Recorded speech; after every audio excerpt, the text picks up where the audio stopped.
So let's get to freestanding embroidery. So Melissa's going to take some stuff and throw it on the table here. I do have my phone for close-ups, and I think the overhead camera, we're not using that one. So what does freestanding embroidery mean? Okay, well, when we embroider things, 95% of the time we're stitching it on something. And that something is generally fabric, a garment, something along those lines, paper. But we're taking that fabric and hooping it, putting it on our machine, stitching right through the fabric, and we're done. So I have a monogram on my jacket, I have a quilt square, I have something. It's on something. And that's the way I embroidered for, I don't know, a decade before I ever knew there was something else. Well, how do you make, a design like this? So these are different lace collections that we've done. These are all one lace collection. But if we, hold on, zoomed out a little bit. So when you see something like this, this is thread sewn on nothing. Well, how does that work exactly? Well, lace, these are all little lace balls. These are great. My wife uses these at parties at her house to put stuff in. And you can see how fun they are.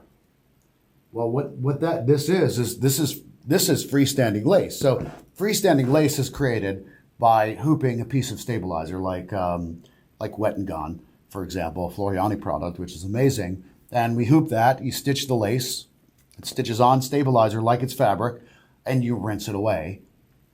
The Wet and Gone disappears, leaving only the embroidery. Very, very difficult to digitize this style, but easy for you to stitch because you don't have to worry about puckering and all that kind of stuff. Basically, you stitch it, you rinse it. This one we had to stitch a few little seams together, and then you have these beautiful, pieces of lace. So that's freestanding, meaning the thread is there, and lace examples are made that way to freestand without any fabric. And we have Christmas ornaments and lace inserts, which is what these are. So you can actually then stitch this design like on a t-shirt.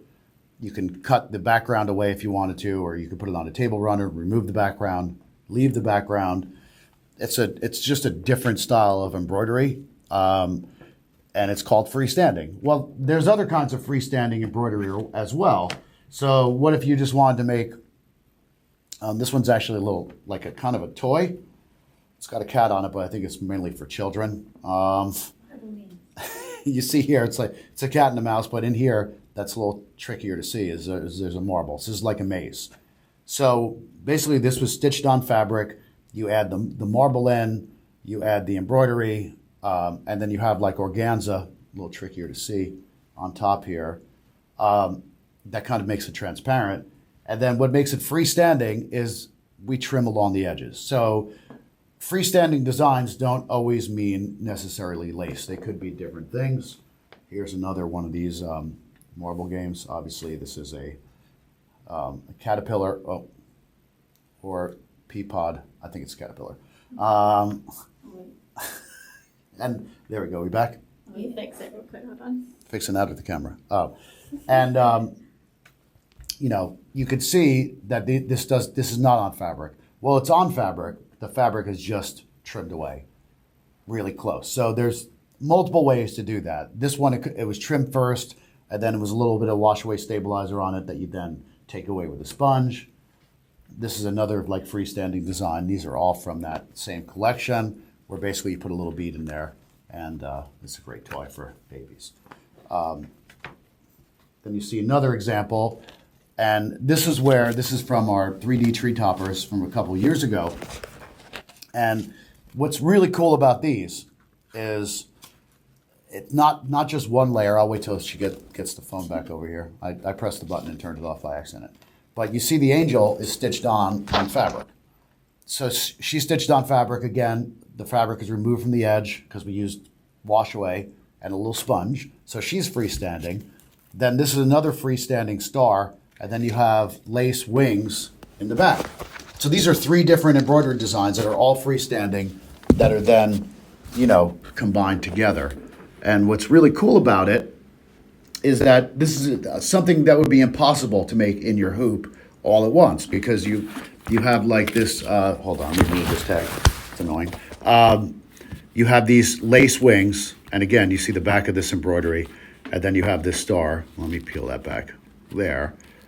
So all of these things are done as freestanding embroidery. Then, this is a tree topper, but it could be an ornament or any of those things as well.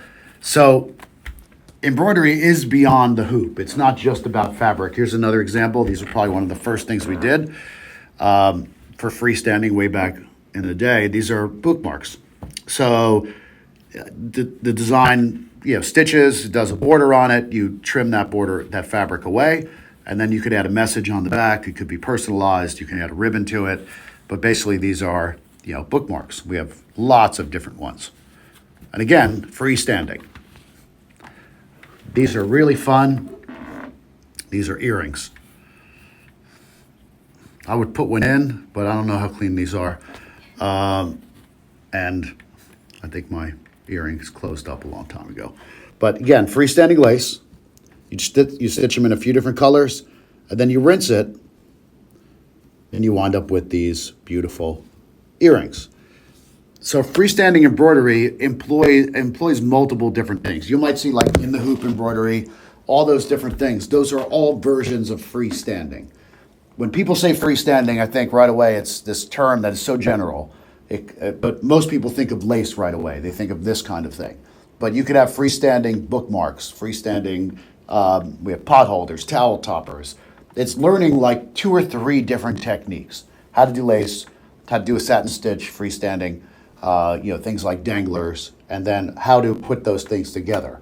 Once you learn those 3 little techniques, you can create every one of our freestanding designs. So I wanted to kind of do a basic overview of freestanding techniques. What's next week's topic before we take questions? Just so you know. We did tile scenes last week. This week was freestanding. We'll let you know. I know I said it originally.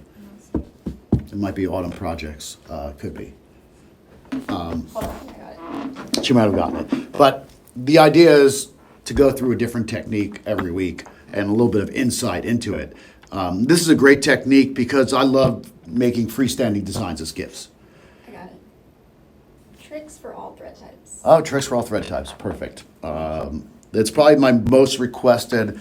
If I had to write down, like over the last 20 plus years, what has somebody asked me every single time I've seen anybody is like, what are your tricks for metallic thread, wool thread?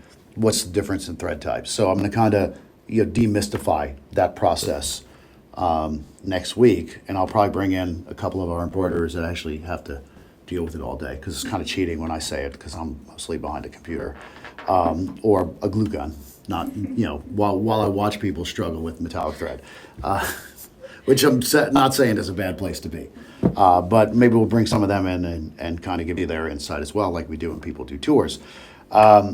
So what I was saying was like freestanding designs. These are the perfect gift.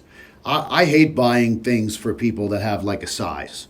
So if I'm going to make a sweatshirt for somebody, I don't know what size they are, but I know I can give them a bookmark or a ornament or lace bowls or a monogram towel or towel topper, and the list goes on and on. There's hundreds of freestanding designs, but they do make the perfect gift because A, you're not stitching it on a finished garment, and B, you don't have to worry about sizes and those kinds of things.